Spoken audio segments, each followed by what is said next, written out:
এরপরে জাতীয় বিশ্ববিদ্যালয় তাদের বিধি মোতাবেক প্রসেসিং ফি জমা এবং ইন্সপেকশন করে।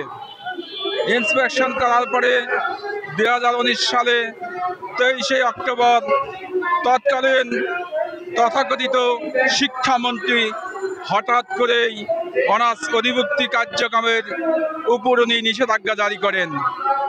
আমাদের প্রশ্ন, নতুন অধিভুক্তি না দেওয়া হোক, আমাদেরকে যেগুলো নিয়োগ প্রক্রিয়া সম্পূর্ণ হয়েছে 60টি সরকারি কলেজ এবং 54টি বেসরকারি কলেজের মোট 376 জন শিক্ষক, আমরা এই 2019 সাল থেকে একটা বৈষম্যের মধ্যে আছি।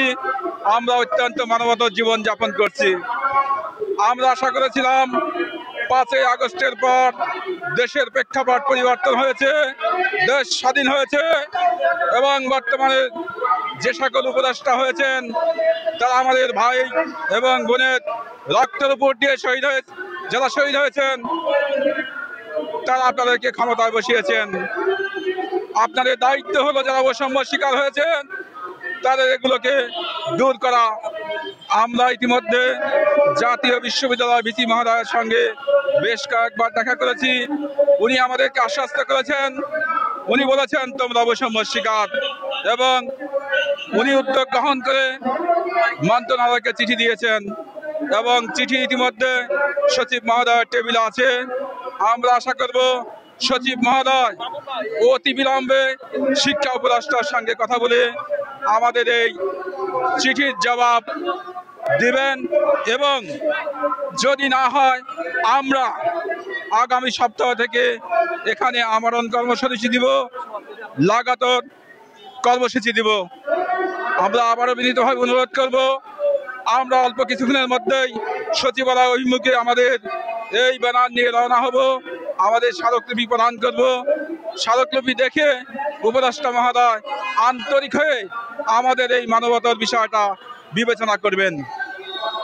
আর যদি না হয় আমরা কঠোর কর্মসূচি দিব, এখানে অবরোধ হবে, দিনের পর দিন আমরা বসে থাকবো।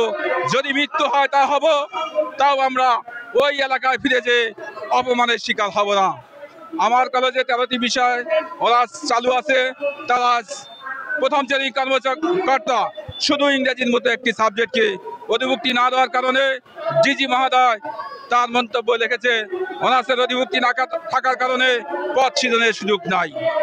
আমাদেরকে সবকিছু করা হলো, যদি অধিভুক্তি না দেওয়া হয় আমরা কোথায় যাব? সুতরাং আমি আবার অনুরোধ করব, শিক্ষা উপদেষ্টা মহোদয়, সচিব মহোদয় এবং ভিসি মহোদয় অত্যন্ত আন্তরিক। উনি সবসময় বলেছেন এটা হবে এবং উনি এটা দেওয়ার জন্য প্রস্তুত। জাতীয় বিশ্ববিদ্যালয় একটা স্বাধীন প্রতিষ্ঠান, শুধু আপনি একটি চিঠি করে দেন, তাহলেই উনি আমাদেরকে সিন্ডিকেট মিটিংয়ের মাধ্যমে এই সমস্যার সমাধান করবে। আমি এই বলে আমি আমার বক্তব্য শেষ করছি। আল্লাহ হাফিজ। বাচ্চাটাকে নিয়ে এখানে আসতে হয়েছে, কেন আসতে হয়েছে? কারণ পরিস্থিতি আমাকে বাধ্য করেছে। আমি যদি আজকে মিনিমাম অধিভুক্তিকরণটা